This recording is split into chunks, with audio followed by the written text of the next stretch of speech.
Paz e bem, meus irmãos, minhas irmãs. Estamos na quarta-feira, dia 16 de julho. Hoje a igreja celebra a festa de Nossa Senhora do Carmo. O nosso evangelho é retirado do livro de Mateus, capítulo 12, versículos de 46 a 50. Naquele tempo, enquanto Jesus falava, eis que se apresentou alguém e disse: Sua mãe e seus irmãos estão aí fora e querem falar contigo. Jesus, olhando para os seus discípulos, perguntou àquele que havia dito: Quem é minha mãe e quem são meus irmãos? E estendendo a mão para os seus discípulos, ele disse: Minha mãe e meus irmãos são todos aqueles que fazem a vontade de meu Pai que está nos céus. Palavra da salvação. Meus irmãos, minhas irmãs, hoje a igreja nos convida a contemplarmos novamente uma memória da Santíssima Virgem Maria, com o título de Nossa Senhora do Carmo.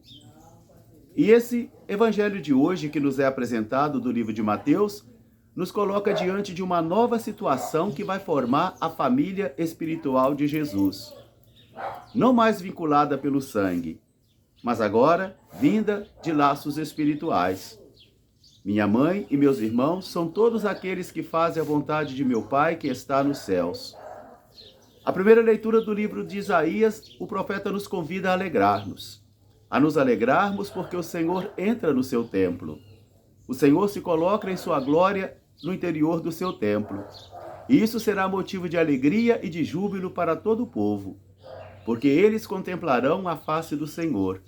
Eles ouvirão os ensinamentos do Senhor. Por isso Isaías vai dizer: Alegra-te, filha de Sião, rejubila-te todo aquele ser que vive e que respira. Alegra-te, porque o Senhor entra no seu templo. Hoje nós presenciamos então no Evangelho Jesus que está ensinando aos seus discípulos. Porque a missão de Jesus agora é educar o coração dos discípulos de todos os tempos.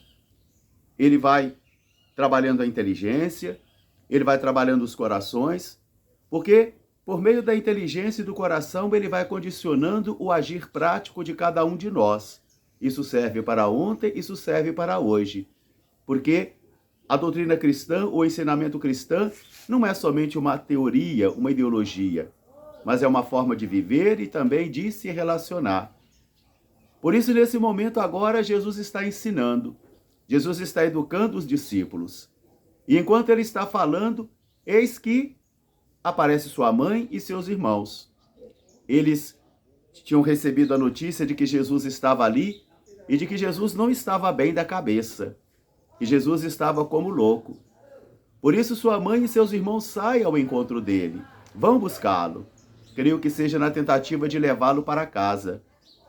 Mas enquanto ele fala, e alguém diz: sua mãe e seus irmãos estão aí, novamente eu creio que aqui estão aquelas influências familiares, sanguíneas. A pessoa se torna importante porque é filho dessa pessoa, ou é sobrinho dessa pessoa, ou é marido dessa pessoa, ou é esposo dessa pessoa. Mas a relação que Jesus veio criar não nasce do sangue, e muito menos da experiência funcional ou social. Mas essa familiaridade com Jesus, ela nasce de laços muito profundos, principalmente porque se descobre que somos filhos de um único pai, de um pai de uma grande família, de nações diferentes, línguas diferentes, culturas diferentes, mas todos nos irmanamos num único só Deus. E ele é pai de uma grande família. Então, enquanto Jesus está falando, creio que aquele que levou a notícia pensava assim: ele vai parar tudo e vai acolher a sua mãe e vai acolher também os seus irmãos.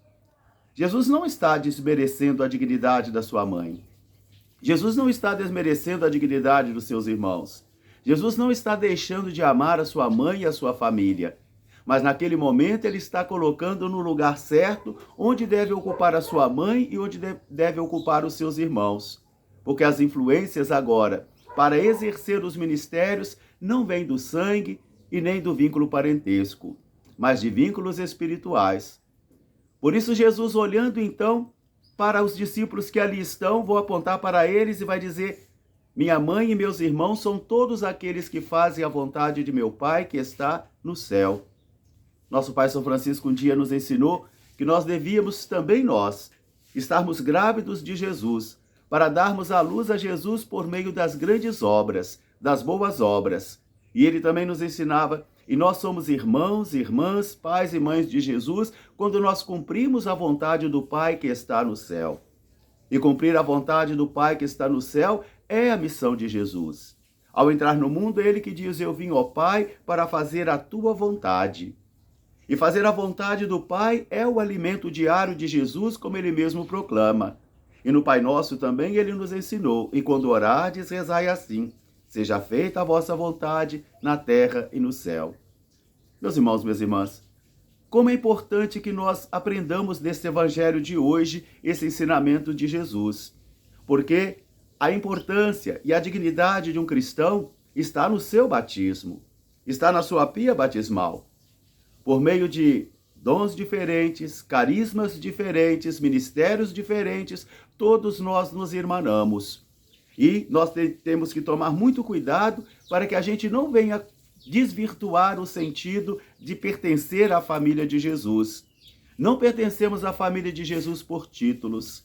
As nossas dignidades não vêm por títulos, mas as nossas dignidades nascem do bom testemunho da fé que nós professamos.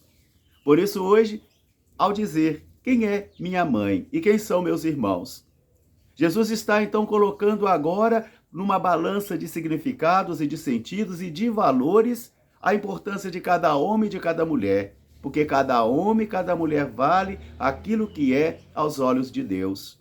E como isso precisa ficar impregnado em nossas vidas e em nossos corações.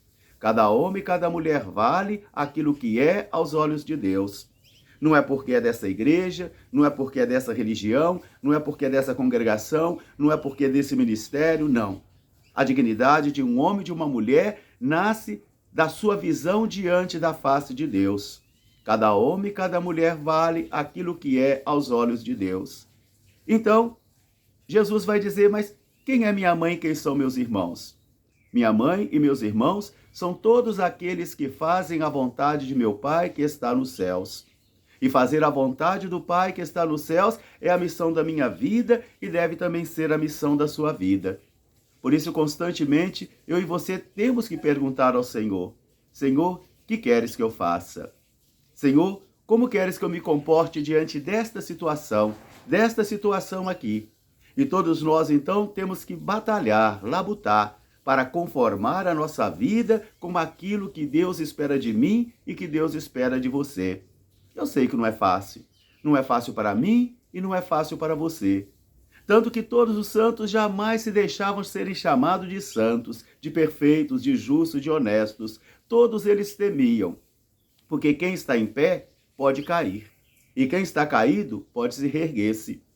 Por isso a palavra de hoje, ao constituir a sua nova família, o seu novo modo de ser família, Jesus ensina a mim e a você este ensinamento. Minha mãe e meus irmãos são todos aqueles que fazem a vontade de meu Pai, que está nos céus. Um dia alguém disse para Jesus, enquanto ele passava, feliz o seio que te amamentou. Ele disse, não, feliz aquela que ouviu a palavra, cumpriu a palavra, porque Maria é aquela que vai dizer, eis aqui a serva do Senhor, faça-se em mim segundo a vossa palavra. Que esse dia seja para você e para mim uma grande bênção de reencontro com a força do Evangelho. Hoje eu estou retornando ao Rio de Janeiro, onde estarei esperando os nossos irmãos e irmãs da Guatemala, 40 irmãos e irmãs que vêm conhecer o Rio de Janeiro, Aparecida do Norte e também Petrópolis. Então, regresso ao Rio de Janeiro, deixando Itabira, e ali vamos aguardar com o coração já batendo em festa para acolher os nossos irmãos. Um grande fraterno abraço para todos, paz e bem. Até amanhã, se Deus quiser. Nossa Senhora do Carmo, rogai por nós.